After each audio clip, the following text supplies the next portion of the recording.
Alright, Shalom. Shalom. First and foremost, we give all praise, all honor, and all glory unto Yahweh, Bahashem, Yahweh Shai, Bahashem, Kakadash. Double honors to the elders and apostles of Great Millstone, who taught us 100% truth. Shalom to the hopefully elect. Shalom to the Aki and Christians, truth and sincerity. And shalom to the sincere Aqua opportunity out there watching and learning. It's the brothers from G and Lex Columbus Camp. And in today's breakdown, we're going to go over Daniel, the 7th chapter, continuing our series. And just a quick briefing on the chapter. In this chapter, pretty much the Heavenly Father gave Daniel a vision of 4 major kingdoms: the Babylonian, Medo-Persian, the Greek, and Roman captivity, with America springing out of the Roman captivity. So we're just going to go verse by verse, break it down, get some history on it, but willing to maybe edify. All right. Start reading. This is Daniel chapter 7 at the top. Daniel 7:1. In the first year of Belshazzar, king of Babylon, Daniel had a dream and visions of his head upon his bed. Then he wrote the dream and told the sum of the matters. So Belshazzar was the last king that ruled in Babylon, in which he was succeeded by Darius the Mede, which was the Medo-Persian Empire. And in this time also, just to be clear, Daniel chapter 5 and chapter 6 is pretty much a time jump, because that goes, Daniel 5 and 6 is like the end of Belshazzar's reign, and then Daniel 7 is his first year. You know what I'm saying? I was going to interject. Yeah. Always. But just real quick, tapping into Darius the Mede, which, when you dive into Darius the Mede, they say that's a fictional, well, they don't say it's a fictional character, but it's, the history on him is uncertain. Mm-hmm. But when you tap into secular history, we know that was Astyages. All right, Astyages, which Astyages, I believe, was the grandfather of Cyrus the Great. All right, and when Cyrus the Great conquered Babylon, in a sense, completely, he set up Astyages, all right, to be ruler over that province in Babylon that Belshazzar once had. Ultimately, when you dive into it, to the secular part of that history, You got it. All right. Daniel 7:2. Daniel spake and said, I saw in my vision by night, and behold, the 4 winds of the heaven strove upon the great sea. Right, real quick. The 4 winds is going into them kingdoms, and then that great sea is going into the Mediterranean Sea. All right, but you got it.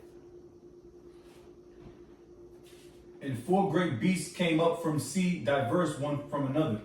Right, somebody could get verse 17 real quick. I got it. Daniel 7:17, it says, these great beasts, which are four kings, which shall arise out of the earth. Right, so just further the point, he's going into these 4 different kingdoms, 4 different major kingdoms, major empires that are in history. Right, and literal in a sense, these some big decrepit monsters. Right. You know what I'm saying? Yeah. Which, you got, Jacob use them as Metaphor. depictions, or, you know what I'm saying? But, ultimately these are kingdoms. Right. You got it. No verse. Verse 4. The first were like a lion, and had eagle wings.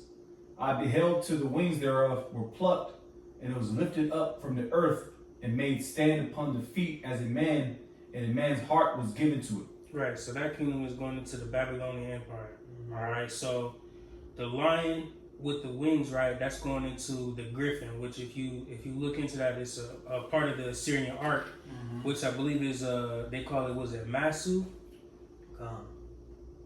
And like I said, it's a depiction of the griffin, right? And then the wings that were plucked is when the Babylonians took power. Right, because first you had the Assyrians, mm-hmm. Who ruled. Yep. And out of the Assyrians came the Babylonian Empire. Mm-hmm. All right, because like Nebuchadnezzar and them, they were Assyrians. Right. Right. They weren't Cushites. they were ultimately Assyrians. Okay, so pretty much the Babylonian Empire stemmed from the Assyrian Empire. Just like even like the Medo Persian. A lot of these like the Persians come out of the Medes ultimately. Yeah, A lot of them come from rebellions that happened internally in the kingdom prior to it. You know what I'm saying? And then real quick, what's it say? Read the latter end of that verse. Yep. Back at Daniel 7:4 at the end, it says. When it talks about the and it was lifted up. Yeah, that's right. Okay. And it was lifted up from the earth and made stand upon the feet as a man, and a man's heart was given to it. Right. That's going into Nebuchadnezzar.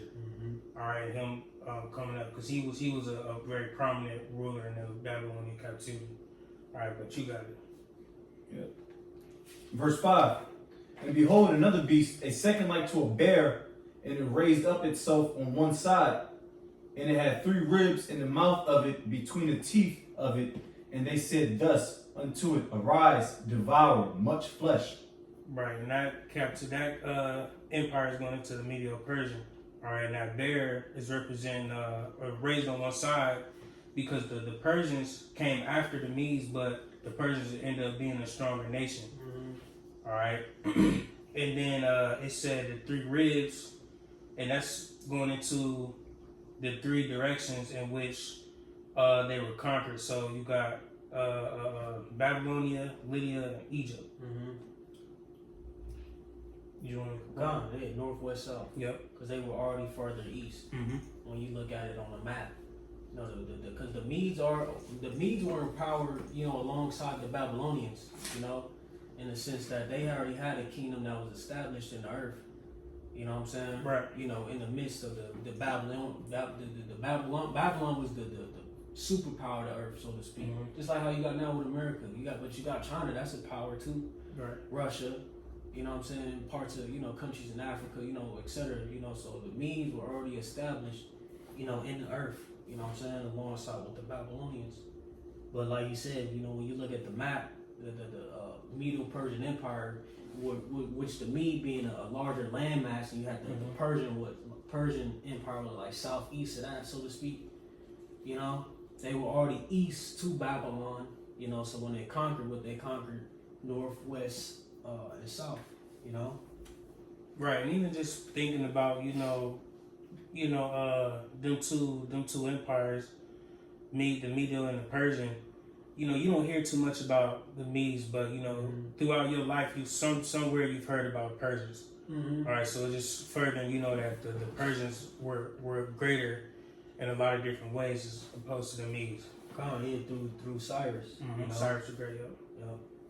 Even today, like I said, we deal with a lot of I deal with a lot of Elamites, and they know they're actual Elamites.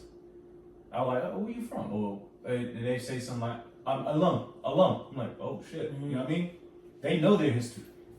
Right. Well, you got it. Verse 6. And just speaking, like I said, because, dealing with the Medo Persians, it's a lot of history into that. Like I said, Astyages was the last ruling king at that time. All right, dealing with the Medes. That's who Cyrus the Great took down, his grandfather, which was his grandfather, I believe, on his mother's side. And then what he gave a piece of that to he instead of because he rebelled against his grandfather, so to speak. That's how they ended up being lifted up, the Persians. Because Cyrus was a Persian through his father. All right, and when you dive into it, he gave a portion of that land, in Babylon to his grandfather, Astyages. All right. Real quick, let me grab. Is it Bel and the Dragon? Right, Bel and the Dragon 1. It says, and King Astyages was gathered to his fathers, and Cyrus of Persia received his kingdom. Right, because at that time you have what you call, or what Cyrus set up was a co-region, or could you look that up? A co-regional kingdom. Because you got to think he had all of Media, all of Persia and Babylon. Right. Yeah. So he couldn't just, he was the ultimate king, but he had to set men up in these different provinces. And that's a lot of land to cover. He had to trust them too. Right. You know what I'm saying? So he set these men up. So, you know, like it goes into, and King Astyages was gathered to his fathers. So right once Astyages died off, it says, and Cyrus of Persia received his kingdom, right? So he pretty much inherited back, you know, what he gave out, so to speak, you know? What was it called? Co-regional what? Co-region or something? Co-reign? Co-reign? Co-reign? Co-reign. Co-reign. Okay. Oh, yes. Just to add on to the brother, you know? Because it's a lot of history tied into, you know, like again, how it was raised up on one side. So the term co-reign means to reign jointly or to share a position of power. Or co-regency. Yep.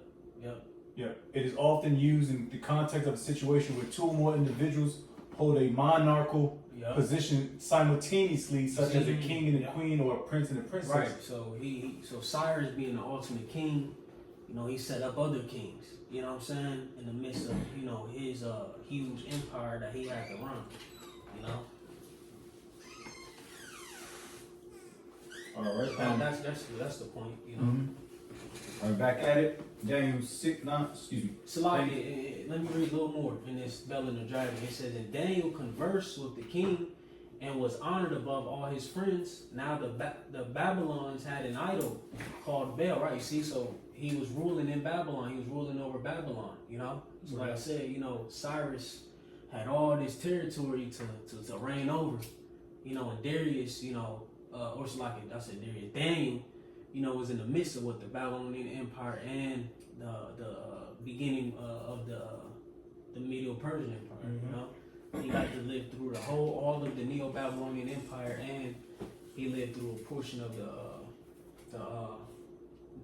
Medo-Persian Empire as well. You know, what you got, brother? Verse 6.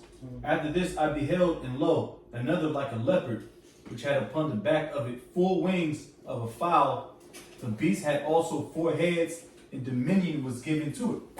Right, so that leopard is going into, well, this empire is the Greek Empire, and that leopard going into Alexander the Great. And, you know, just thinking about a leopard, you know what I'm saying, they're, you know, pretty fast cat, you know what I'm saying, things like that. And Alexander the Great, he had a swift reign, you know, he conquered many kingdoms in his short reign, which I believe was it 12 years? 12 years. Yep. And the 4 heads is going into his top 4 generals was Cassander, Lysimachus, Seleucus, and Ptolemy. And was after Alexander's reign, they each had their own land. Dynasties. Their own kind of dynasties. Right, and when you dive into that, you could dive in. The history is so vast, man. It's a lot. Like, you could dive into the Diadochi. You know, that was another term for the Diadochi. All right, and you know the Diadochi wars. You know how those dynasties end up feuding. You know, and you know, over a span of time. Got a quick precept. Like you said, just on Alexander, real quick. First Maccabee 1:1, and it happened after that Alexander, son of Philip, the Macedonian, who came out of the land of Chetan, had smitten Darius, king of the Persians and Medes, and he reigned in his stead, the first over Greece, and made many wars and won many strongholds, and slew the kings of the earth, and went through to the ends of the earth. He took spoils of many nations, and so much that the earth was quiet before him, whereupon he was exalted and his heart was lifted up. And he gathered a mighty strong host and ruled over countries and nations and kings who became tributaries unto him. And after these things he fell sick and perceived that he should die. Wherefore he called his servants, such as were honorable and had been brought up with him from his youth, and parted his kingdom among them while he was yet alive. So Alexander reigned 12 years and then died. It was like you said, it's everything you just said, you know. And he did it quick, you know, he did 12 years, you know. That was it. This is Daniel 8, and I'm gonna start at 5. Or I'm gonna start at 6. Or I'm gonna start at 5. It says, and as I was considering, behold, an he-goat came from the west on the face of the whole earth. Right, he came from the west. You look at the empires, you know how, you know, from current concerning Macedon, etc., Macedonia, you know, it was further west, you know, to empires like Babylon, you know, the Persians, etc. You know what I'm saying? He came from the west, so he was going east. It says, and he came from the west on the face of the whole earth, and touched not the ground, and he had a notable horn between his eyes. Right, like Alexander the Great, you know, it's going into the Greek Empire. And he came to the ram that had two horns, it's talking about the Medes and the Persians, which I had seen standing before the river, and ran unto him in the fury of his power. See, just, you know, further in the point. So it was already prophesied about Alexander's reign, etc., prior to it happening. Going to show you the validity of the scriptures, man. You know, like it's a lot of secular history that, you know, we learned in our history classes, etc., that we never even knew was tied to the Bible. Right. Christians don't go into this. Christians don't link, you know what I'm saying, secular history to what's happening in the scriptures. You know? It says, and ran unto him in the fury of his power, and I saw him come close unto the ram, and he was moved with choler against him, and smote the ram, and brake his two horns, and there was no power in the ram to stand before him, but he cast him down to the ground, and stamped upon him, and there was none that could deliver the ram out of his hand. And it says, therefore the he-goat waxed very great, and when he was strong, the great horn was broken. See, going into his reign, the 12 years, it was broken. The great horn was broken, and for it came up four notable ones, going into what Jake was going into, the four generals. It says, one's toward the four winds of heaven. Right, I believe what you had, Cassander and like Lysimachus, they was what it further northwest, what in actual land of Greek, like Macedon, etc. You had Ptolemy who was in Egypt, you know what I'm saying? And then Seleucus was in like in the east, in Asia, you know? Yep. Or yep, and that's it. Come. You got it. All right. Daniel 7:7.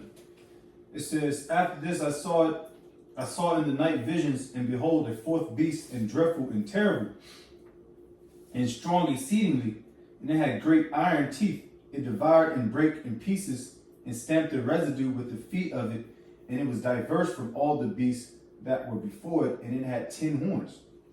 Right, so this is going into the Roman Empire. And the iron teeth, so the Roman Empire were strong in their military, etc. So, you know, considering iron is, if I'm not mistaken, that's like one of the hardest metals. Let's see, we got, yeah, that's like the hardest metal, yep. And then, what did it say? You bring it back a little bit? Yep. It says, and strong exceedingly, and it had great iron teeth. Mm-hmm. It devoured and brake in pieces, and stamped the residue with the feet of it, and it was diverse from all the beasts that were before it, and it had 10 horns. Right, it was diverse. So in Rome, the difference between all these other kingdoms, they had like kings, you know what I'm saying, that, you know, went through like lineages. As opposed to Rome, what they did was they came up with a democracy, like senate houses. It was self-appointed. Yeah, you know what I'm saying. So they took from the people, you know what I'm saying? They stayed, in a way, included the people, you know what I'm saying, to their system. And then the 10 horns is, it said 10 horns, right? Yep. Yeah, and then modern day it's going into NATO, EU nations. Somebody get 1 Maccabees 8 and verse 15, and we'll read to like verse 19. Yeah, just in case somebody didn't know, NATO, what it stands for is, it means North Atlantic Treaty Organization. Mm-hmm. And what it means, why that was about is during the Cold War. They was, the race against China, the missile crisis, so to speak. They didn't want Russia to get top gain on that. So what America did is they established that fucking organization to deter Russia, so to speak, or to defend themselves. And even to this day, if anybody gets involved with any parts of NATO, America has to step in. That's under their organization, which was, I believe, was brought about in the mid 1950s. I got that First Maccabee 8 and 15. Moreover, how they had made for themselves a senate house, wherein 320 men sat in council daily, consulting always for the people, to the end that they might be well ordered, and that they committed their government to one man every year, who ruled over all of their country, and that all were obedient to that one, and that there were neither envy nor emulation among them. Right, and real quick, so just for proving that point of they had the Senate houses, etc., and they, pretty much voted or appointed a new ruler, and then that applies even now to America. They, have this vote. What is it? Every 4 years they elect a new president. Even what do you call them, like governors and mayors and all these different people. They have these votes and they sit down. They have council. Yeah, all these different things. All right, what you got? It says, in consideration of these things, hold on. Yeah, you got it. Okay, come. In consideration of these things, Judas chose Empolnus, the son of John, the son of Achos, and Jason, the son of Eleazar, and sent them to Rome, and to make meet of enmity and confederacy with them, and to entreat them that they would take the yoke from them. And for they saw that the kingdom of the Grecians did oppress Israel with servitude. They went therefore to Rome, which was a very great journey, and came into the Senate, where they spat and said. Pretty much the point. Yes, pretty much the point. Just further the point of, them developing that Senate house and everything like that, showing their diversity from the different kingdoms that were before them. But you got it. Verse 8, it says, I considered the horns, and behold, there came up among them another little horn, before whom there were 3 of the first horns plucked up by the roots. And behold, in this horn were eyes like the eyes of a man, and a mouth speaking great things. Right, so that little horn is going into America. All right. So, and then what else is it? It says, and before whom there were 3 of the first ones plucked up by the roots. So, in this landmass of America, before this was all called America, there were 3 other nations that had some ownership of this land. All right, and that was the British, the French, and the Spanish. All right, which they waged war on them and conquered them, and was able to conquer this landmass here. Remember with that, the wars too. Like you were saying, I forgot the wars' names, like the American Revolution and Revolutionary, Spain versus all that. All equal to America coming in, and getting that victory. Because, like you said, what's that? I think it's in Revelation or Jeremiah or something like that. Your mother shall be ashamed of, because America came out of Britain. You know what I mean? Because they was fleeing from them, and all that good stuff, taxes and all that. But just to add a little further, Quasi wars and all that. And then at the end of it says, behold, in this horn were eyes like the eyes of man, and the mouth speaking great things. Going into America and their pride and their military might as well. Because, see, America is exalted over, pretty much the whole world as of right now. It's the beacon of the world, so to speak. Yeah, so they're full of pride and they're puffed up, as like they can't be touched. That's it on that. Verse 9, I beheld till the thrones were cast down, and the Ancient of Days did sit, whose garment was white as snow, and the hair of his head like the pure wool. His throne was like the fiery flame, and his wheels as burning fire. Right, so that's pretty much going into the judgment of this place. Yahweh is going to send his only God son, Yahweh Shai, to wage war on this place. All right, to execute judgment on these kingdoms. All right, and then at the end it says, and his wheels as burning fire is going into them chariots. All right, and then in the scriptures the chariots have been described as a few different things. I get it. Yep, you said wheels. Wheels is as burning fire. You got as clouds. what else? Roll, yep. So if you have any depictions of the chariot. God, I had a quick precept concerning Yahweh and Yahweh Shai. To judge this place, is Revelation 19:12. It says his eyes were as a flame of fire, and on his head were many crowns. Right? Why? Because all the kingdoms and nations that he's going to take down.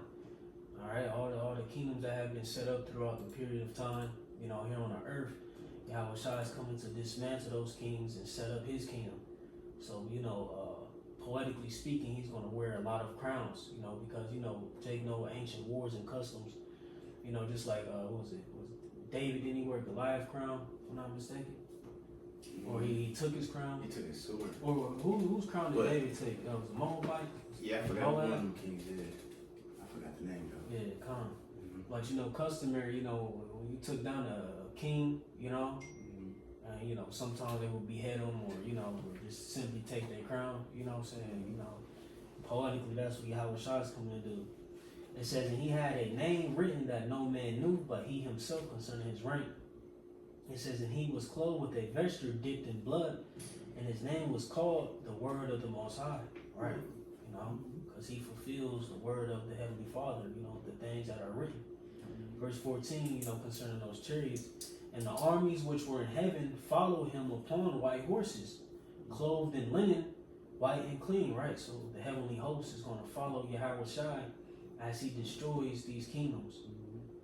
It says 15, and out of his mouth goeth a sharp sword, that with it he should smite the nations, you see?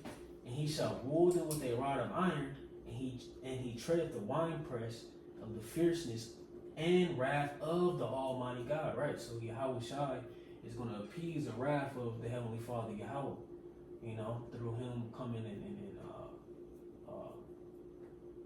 sticking his sickle in the earth, so to speak, reaping judgment. Okay. But 16 it says, and he had on his vesture and on his thigh a name written, King of Kings and Lord of Lords. That's it. Okay. Verse 10. A fiery stream issued and came forth from before him. Thousands ministered unto him, and 10,000 times 10,000 stood before him. The judgment was set, and the books were opened. Right. Saying further in the point of that judgment, saying them thousands and tens of thousands is going to the angels, just as he read that was it Revelation 19, right? The angels, the heavenly host following after Yahweh Shai, for the affliction on this place. All right.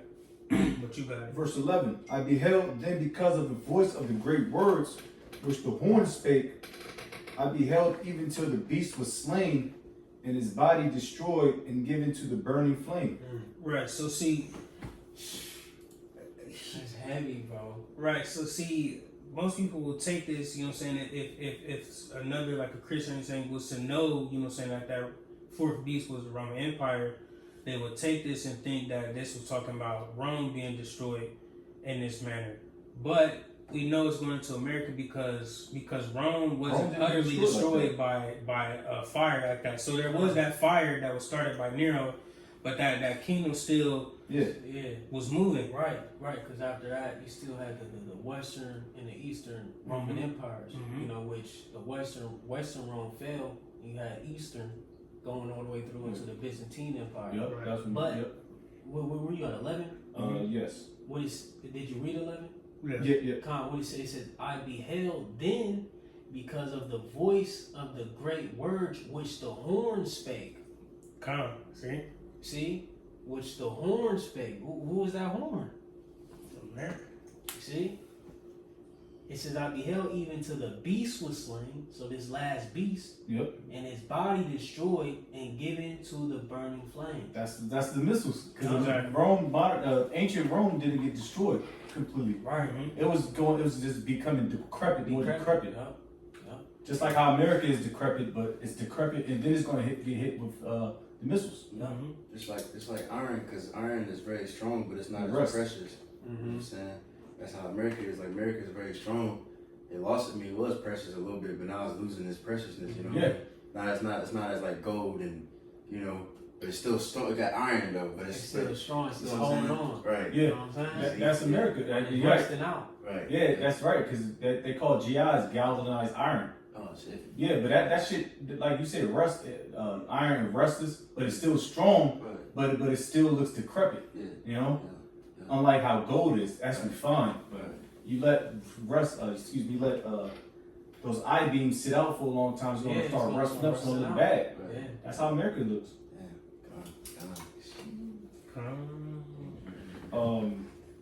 This is music to our ears, man. This is part of that new song, bro. Yeah, it's beautiful, man. Man, Jake ready to get the hell up out of here, bro. And we're watching this happen right before our eyes, bro. Mhm. You know what I'm saying? Lord's will, bro. This is Salaki. We was a spirit meeting, brother Aishar was speaking on the phone prior to the class, and we was just speaking about the Chicago trip. And we was like, man, Lord's will, something happened right after that, you know? I didn't expect that Yeah. to even come around. I was like, oh, that might have been it. Calm, bro. Like, Lord's will, something happened, bro. Or in the midst of that, you know, things continue to ramp up, bro. Yeah. And we go home, man. You Yeah, know? man, real talk. Cause man, if you paying attention to the news, bro, every single day I get like 50 different notifications. World War III this, World War III that. Trump made this one. They sent troops here. They sent ships there. Bro, all over the place. China has said this, but it's going crazy in the news right now. It's going crazy, bro. Shit. Y'all bro. Who that? Yeah. That's his fault. Right. Y'all bro. Become. Nah. Now, real quick, somebody get my favorite Isaiah 66, verse 15. Every time. 66 and 15. For behold, Yahweh would come with fire, with his chariots like a whirlwind, to render his anger with fury and his rebuke with flames of fire. Playing, man. The Lord is coming, man, with the missiles, man, with them chariots. To destroy this place, man, soon enough. Soon enough. But you got it. Verse 12. Verse 12. As concerning the rest of the beasts, they had their dominion taken away, yet their lives were prolonged for a season and time. Right, so that's going into all other kingdoms, you know what I'm saying? And even in the kingdom, as we know, Esau and his nations, they will be utterly destroyed. With the other nations, they will, still live and do this and that. They're under our rule, of course. But they're not going to be utterly destroyed as Esau and his kingdoms will. What you got? I saw in the night visions, and behold, one like the Son of Man came with the clouds of heaven, and came to the Ancient of Days, and they brought him near before him. And there was given him dominion and glory and a kingdom that all people, nations, and languages should serve him. His dominion is an everlasting dominion which shall not pass away, and his kingdom that which shall not be destroyed. Come. And where am I at? Verse 13, it says, I saw in that vision, behold, one like the Son of Man is going into Yahweh Shai. You see? So, it's always shown that Yahweh Shai has been prophesied about in the Old Testament as well. While people will see that he wasn't, it's clear as day, and it shows that Yahweh Shai has always been a part of this book. All right? Yeah, I can't remember now one CEO building his own thing up, you know what I mean? That's dated back to Genesis, man. He was always there. Mm-hmm. Who knows how you gonna get his whole elect in order, man? Somebody had to stand up. Right. Nobody was pulling straws. Yeah, that's a beautiful point. Come on, somebody get Revelation 1 and verse 7. It's Revelation 1:7. Behold, he cometh with clouds, and every eye shall see him, and they also which pierced him, and all the kindreds of the earth shall well because of him, even so, amen. Really, you get the next verse too. It says, verse 8, I am Alpha and Omega, the beginning and the ending, saith the Lord, which is, and which was, and which is to come, the Almighty. Come on, man. Yeah, we shy, man. But you got it in verse 14. Verse 14. And there was given him dominion and glory and the king. Already read that. Verse 15. Daniel was grieved. Slacky. If you could bring it back on. Okay, yeah. Daniel 7 verse 14. And there was given him dominion and glory and a kingdom that all people, nations, and languages should serve him. His dominion is an everlasting dominion which shall not pass away, and his kingdom that which shall not be destroyed. Somebody get Psalms 145 and verse 13, and somebody get Philippians 2 and verse 9. I get the flip. It's that Psalms 145 and 13. It says, Thy kingdom is an everlasting kingdom, and thy dominion endureth throughout all generations. Plain. Oh, yeah. You know, Yahushua, man, his kingdom's gonna reign forever, alright? You know what I'm saying? King David, you know what I'm saying? It's gonna last forever, man. But I just wanted to further that point, you know what I'm saying? Yahushua and our kingdom's gonna last forever. What you got in that? This is This Philippians. is a Psalm of David. Mm-hmm. You know, this is a reference. You know what I'm saying? Yeah. Philippians 2 verse 9. Wherefore the Most High also hath highly exalted him and given him a name which is above every name, that at the name of Yahushua every knee should bow, of things in heaven and things in earth and things under the earth. That's right, man. Everything and everyone is gonna be in subjection. Right? It's like the random verse it says, and there was given him dominion and glory and a kingdom that all people, nations, and languages should serve him. Alright? But that's it in that. Verse 15. I, Daniel, was grieved in my spirit in the midst of my body, and the visions of my head troubled me. Right, because see, at this time, Daniel didn't fully understand, you know, what these visions truly meant, you know, but you got it. Verse 16, I came near unto one of them that stood by and asked him the truth of all this. So he told me and made me know the interpretation of things. Keep going. These great beasts, which are four kings which shall arise out of the earth. Right, so he's getting, you know, a kind of an understanding of, you know, what these visions meant. You got it. But the saints of the Most High shall take the kingdom and possess the kingdom forever, even forever and ever. Right, somebody get That's Romans. the end game. That's the end game right there. Same kind of gets broken down right there. Romans 8 and verse 17.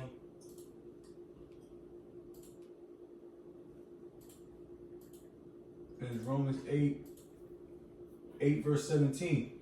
It says, and the children then heirs of the Most High, and joint heirs with Yahushua Mashiach, if so be that we suffer with him, that we may be also glorified together.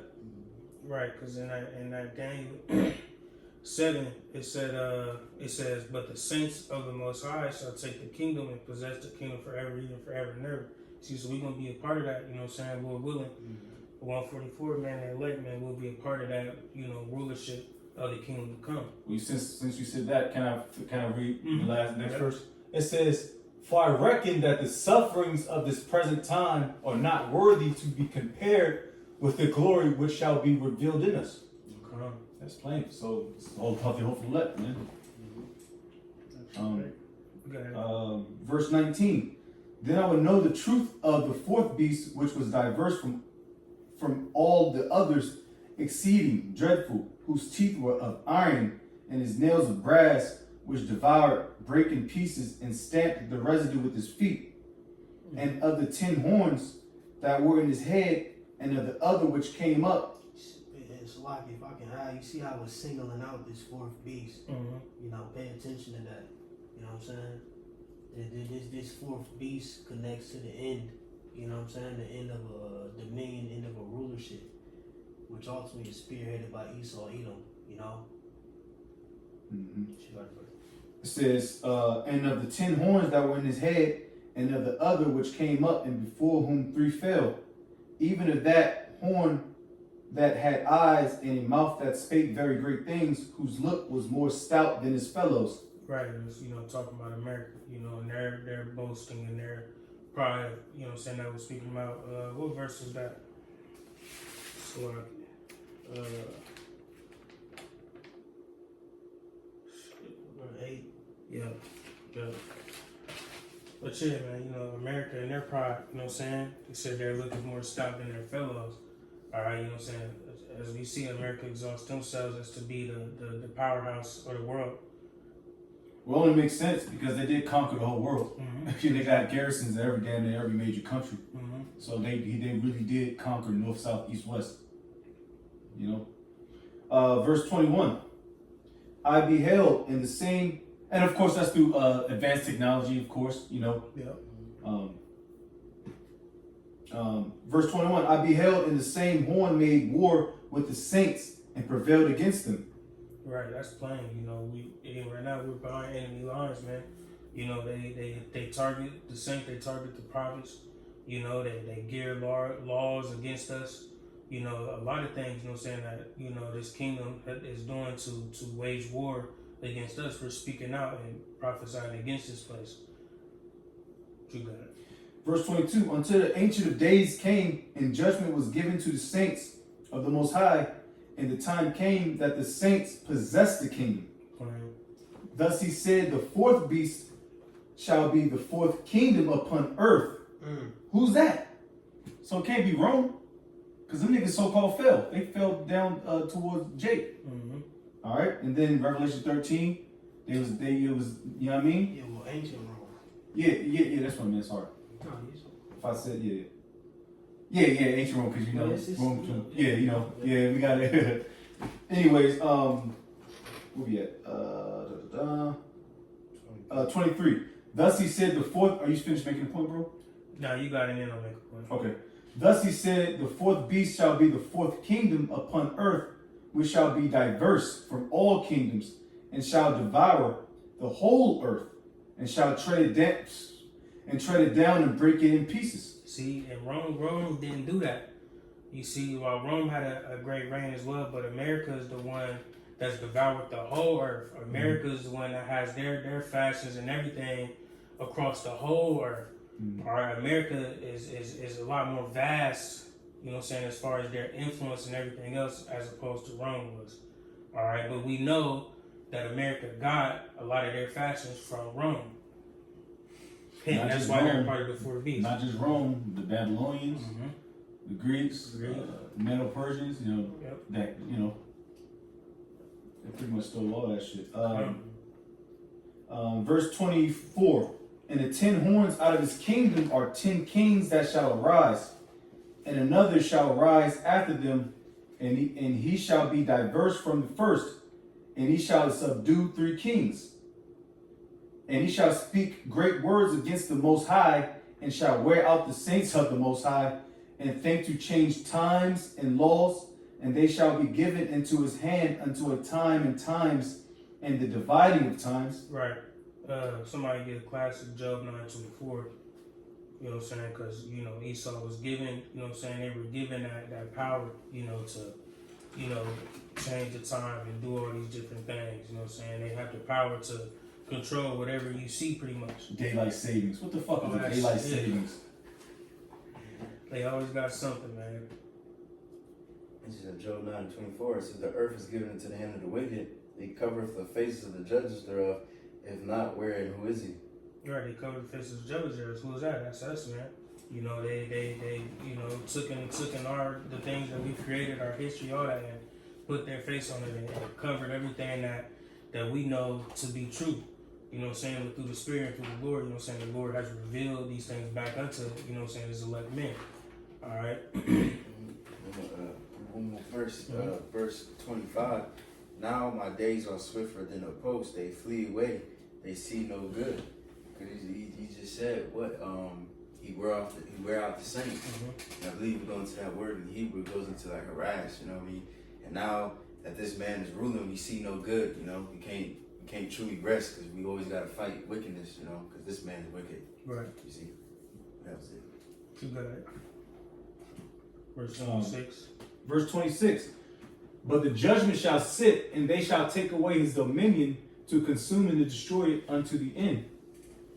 And the kingdom and dominion. Collins, like it, if I could speak on it, times and dividing of time, real quick. You know, pretty much that period 1619 to 1969. You know, that 350-year period. You know, just want to add that too. Come. For edification. Good. Verse 27. And the kingdom and dominion and the greatness of the kingdom under the whole heaven shall be given to the people of the saints of the Most High, whose kingdom is an everlasting kingdom, and all dominions shall serve and obey him. Right.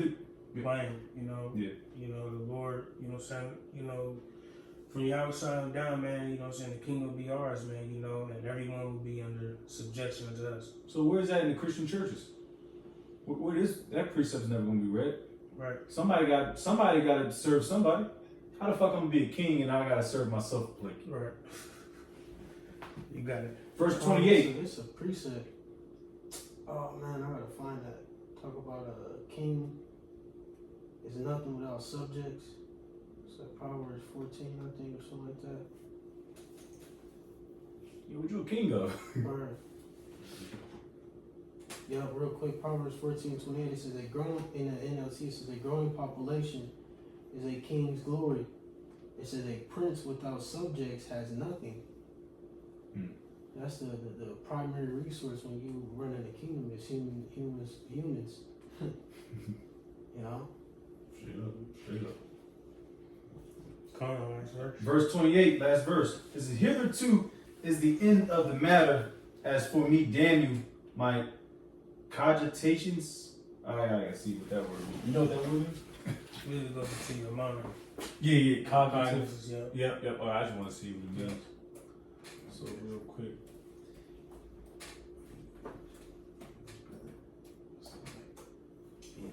Oh, not citations. Nah. I don't think. I think one that was like customized. I don't know. Yeah. So cogitation refers to the process of contemplation, deliberation, or reflection. Right, so he pretty much stuck in his thoughts. Yeah, he probably needed his glasses. Yeah, easy, man. Mm-hmm. It says, hitherto is the end of the matter. As for me, Daniel, my cogitations much troubled me, and my countenance changed in me, but I kept the matter in my heart, in his mind. Right, because like I said earlier, he didn't fully understand this matter, you know what I'm saying? And at that time, it wasn't for him to fully understand it, but now is the time when, you know what I'm saying, the meaning and understanding of this vision is coming out. The book was open. Now he knows because he's back. Mm-hmm. Yeah. Right. So he told Dan he was going to stand in his lot. Mm-hmm. Was that right? Yeah, straight up. You should stand in your lot in the last days. Yeah, Daniel 12, I think. 12. Yep. So then you know his room breakdown now. Or the breakdown to his vision. Yeah. Hey, and that's pretty much it. You know, we're willing, I was edifying. Give all praise, all honor, and glory again to Yahweh, Bahashem, Yahushai, Bahashem, Rakakudash. double honors again to the heralds and apostles of Great Millstone. We'll say Shalom and Abba. Shalom, Baba Bo. Oh, baby. Endure. Endure. You got to endure.